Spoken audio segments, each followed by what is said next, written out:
पूर्व मुख्यमंत्री हेमंत सोरेन की अपील पर झारखंड हाईकोर्ट में आज सुनवाई होगी। उन्होंने रांची पीएमएलए के विशेष कोर्ट के फैसले को हाईकोर्ट में चुनौती दी है। पीएमएलए कोर्ट से विधानसभा के बजट सत्र में हिस्सा लेने की इजाजत नहीं दी गई थी, जिसके बाद हेमंत सोरेन ने झारखंड हाईकोर्ट में अपील की है, जहां आज सुनवाई होनी है। बता दें आपको कि आज से बजट सत्र शुरू हो रहा है।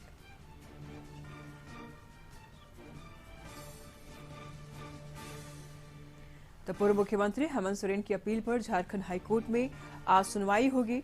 उन्होंने पीएमएलए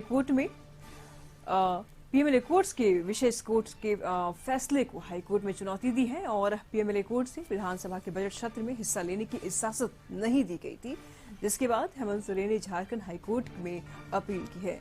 आज सुनवाई होनी है और बता दें आपको कि आज से बजट सत्र भी शुरू हो रहा है। तमाम जानकारी के लिए झारखंड संपादक अनुराग ठाकुर इस वक्त हमारे साथ जुड़ चुके हैं। आज से बजट सत्र की शुरुआत हो रही है और पीएमएलए कोर्ट में पूर्व मुख्यमंत्री हेमंत सोरेन की अपील पर सुनवाई के लिए आई थिंक मना कर दिया है और विधानसभा के बजट सत्र में उन्होंने जाने से इनकार कर दिया। क्या कुछ कहेंगे, हाईकोर्ट में क्या कुछ फैसला हो सकता है इसको लेकर के? जी निशु, बिल्कुल।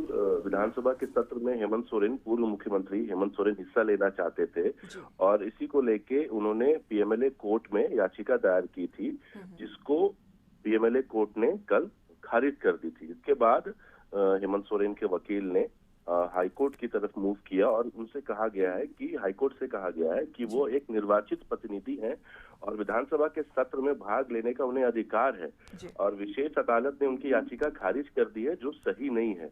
और हेमंत सोरेन बजट सत्र में शामिल होने के लिए विशेष अदालत में याचिका दायर उन्होंने की थी, जिसे खारिज कर दिया गया। उसके बाद वो हाईकोर्ट गए हैं।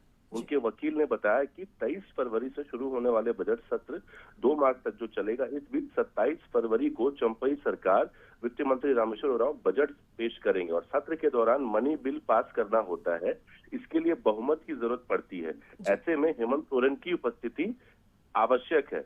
वहीं ईडी के अधिवक्ता ने कोर्ट को बताया था कि जो व्यक्ति न्यायिक हिरासत में रहता है उसका संवैधानिक अधिकार सस्पेंड मोड में रहता है, इसलिए हेमंत सोरेन को बजट सत्र में शामिल होने की अनुमति नहीं दी जानी चाहिए। और पूर्व सीएम हेमंत सोरेन और बड़काई अंचल के राजस्व उप निरीक्षक भानु प्रसाद की न्यायिक हिरासत की अवधि भी निशु 7 मार्च तक बढ़ा दी गई है। वहीं अगर हम आज बात करें विधानसभा के बजट सत्र की, तो आज से बजट सत्र प्रारंभ हो रहा है और ये वर्तमान पंचम विधानसभा का ये अंतिम बजट सत्र होगा, जो चंपई सोरेन का, क्योंकि वो मुख्यमंत्री बने, पहला बजट सत्र होगा, बजट होगा। 27 फरवरी को सरकार वित्तीय वर्ष 2024-25 का बजट रखेगी।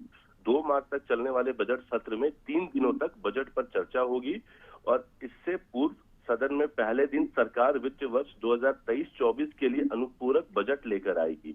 बजट सत्र में कुल 7 कार्य दिवस होंगे। 2 दिन, कल और परसों शनिवार और रविवार छुट्टी होगा। इसको लेकर कल चंपई विधानसभा स्पीकर ने तमाम विधायक दल के प्रतिनिधि की बैठक भी बुलाई थी और सभी से बजट सत्र में सहयोग करने की अपील की है, क्योंकि ये बजट सत्र काफी छोटा है और इसलिए स्पीकर ने कहा था कि सत्र छोटा है, इसलिए हर पल का करेंगे सदुपयोग। और वहीं चंपई सोरेन ने भी बैठक के बाद निकल के जब मीडिया से बात की तो उन्होंने कहा कि झारखंड के हित में होगा ये बजट। जब उनसे मीडिया ने सवाल पूछा कि यह बजट कैसा होगा, तो चंपई सोरेन ने कहा कि बजट सत्र छोटा हुआ है, वह परिस्थितियों से सभी लोग अवगत हैं। आम चुनाव की घोषणा कभी भी हो सकती है, बहुत समय नहीं है। वो ये सब बातें भी जानते हैं, लेकिन बजट पहले 9 फरवरी को होना था। छोटे सत्र में भी बात आएगी और उन्होंने कहा कि सरकार सदन में सारे सवालों का जवाब भी देगी और बजट यहाँ के आम नागरिकों के लिए सही होगा। आप हम पर भरोसा रखें। जी निशु, बहुत बहुत शुक्रिया अनुराग आपका तमाम जानकारियों के लिए।